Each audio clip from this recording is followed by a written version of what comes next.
Hi అండి. Hi. మీ name ఏంటి? మల్టీ స్టార్ మన్మరాజా. ఓకే. కన్నప్ప టీజర్ చూసారా అండి? ముద్దుగా నా ఫ్యాన్స్ ఐటమ్ రాజా అంటారు.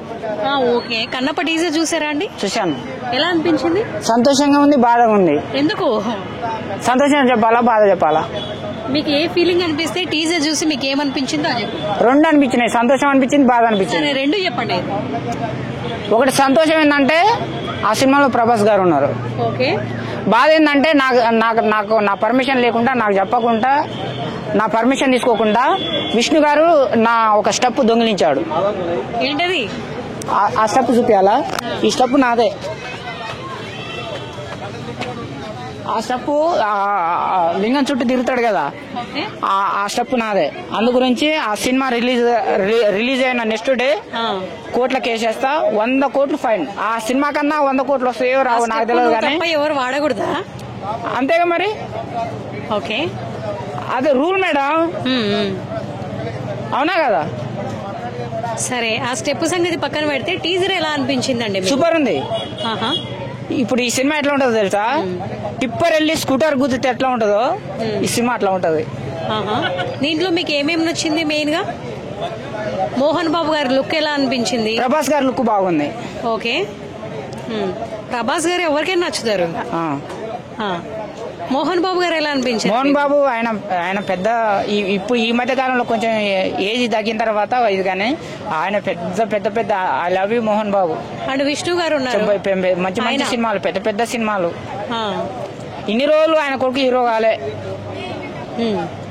మంచి విష్ణు గారు ఇన్ని రోజుల నుంచి హీరో కాలే. ఈ సినిమా తోటి హీరో తగ్గేదలే అనుకోని చెప్పేసి. మోహన్ బాబు గారి ప్రీవియస్ మూవీస్ చూసారా మరి మీరు? చూస్తాం. పాత మూవీలు చూసారా? పెద్దరాయుడు ఇవన్నీ తీసారు. పెద్దరాయుడు నాకు చాలా ఇష్టం. అడవిలో అన్న, అది శ్రీరాములయ్య, చాలా ఉన్నాయి. శ్రీరాములయ్య ఇంకా చాలా ఉన్నాయి. Assembly rowdy. అప్పటికి ఇప్పటికి డిఫరెన్స్ ఏంటి? ఆయనలో ఏమన్నా కనిపించిందా? అంటే కొంచెం యాక్టివ్నెస్ కావచ్చు, ఏమన్నా తగ్గింది అనొచ్చా? అంటే ఈ ప్రొడ్యూసర్లు ఒక వ్యక్తి అది కొంచెం పడిపోయిన తర్వాత పట్టించుకోరు మేడం. ప్రొడ్యూసర్ పెట్టుబడి పెడితేనే కదా హీరోలు సినిమా తీసేది. అందు గురించి కథలు గానీ ఇక ఒక సినిమా ఆయన కథలన్నీ అయిపోయినాయి. ఒక వ్యక్తి మీద ఒకటి తాట అనుకుంటే ఆయన మొత్తం అయిపోయిన తర్వాత ఏం చేయాలో అర్థం కాదు. ఇక అని చెప్పేసి ఈయనకు పెట్టుబడి పెడితే రావట్లేదు అని చెప్పేసి బోర్ కొడుతుంది మేడం. అది ఒక మాటతో చెప్పాలంటే జనానికి బోర్ కొట్టినప్పుడు సినిమాలు ఆడనప్పుడు ఏం చేస్తారంటే 1-2 చూస్తారు, ఆ తర్వాత హీరోని గానీ హీరోయిన్ గానీ పక్కన పెట్టేస్తారు. ఓకే, కాజల్ గురించి ఏం చెప్తారండి? ఎలా అనిపించింది మీకు ఆవిడ? బాగుంది. అంటే కొంచెం న్యాచురల్, పెళ్ళైనా కానీ బాగానే ఉంది, పిల్లలాగానే. న్యాచురల్ లుక్ లేదు, కొంచెం ఏదో ఆ సినిమాకి దగ్గరికి పెట్టారు. సమ్ ఫేస్ ఎక్స్ప్రెషన్స్ అవన్నీ కనిపించకుండా మేకప్ ఎక్కువైంది అని అన్నారు. అండ్ ఏదో ఏ విజువల్స్ ఆ సినిమాకు సంబంధించి వాళ్ళకి ఎట్లా కావాలో అట్లా పెట్టారేమో మేడం, మనం ఏం చెప్పలేం కదా. అవునా కదా? వాళ్ళకి ఎలా అనిపిస్తే అలా పెట్టారేమో అట్లా. కానీ మనకు అలా అనిపించిందండి. ఇప్పుడు ఒక ప్రొడ్యూసర్ పెట్టుబడి పెడుతున్నాడంటే ఆయన అంత మామూలుగా ఏముండదు మేడం. 1కి 100 సార్లు ఆలోచించేసి ఖర్చు పెడతారు. బట్ మీకు ఆ లుక్ నచ్చిందా లేదా? నాకు ప్రభాస్ గారి లుక్ నచ్చింది. శంకరుడు, ఈశ్వరుడు, నిజంగా రియల్ గా ఈశ్వరుడే. ఇప్పుడు ఈ సినిమా మీరు చూడడానికి పోతే ఎవరి గురించి చూడడానికి పోతారు? ప్రభాస్ గారి గురించి.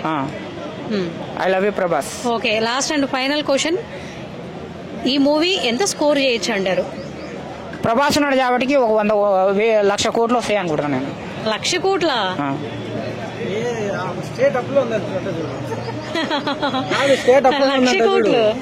రాకూడదా? మేము ఆశపడుతున్నాం మేడం. ప్రభాస్ ఫ్యాన్ గా నేను ఆశిస్తున్నా మేడం. ఆశించకూడదా? ఓకేనండి. ఆశపడడం తప్పు కాదు కదా మేడం. అవునా కదా?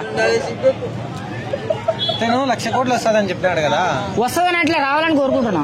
ఇందాక వస్తుందనే సరే వచ్చింది అనుకుందాం. నువ్వు మంచి విష్ణు గారు వెళ్ళి స్టేట్ అప్పు ఉందంటే అప్పు తీర్చండి ఇద్దరు. బ్రో ఆశకి అద్దు ఉండాలి, సిగ్గు వద్దులే, లేడీస్ ఉన్నారు. ఓకేనండి, థ్యాంక్ యూ అండి. Thank you so much. Thank you.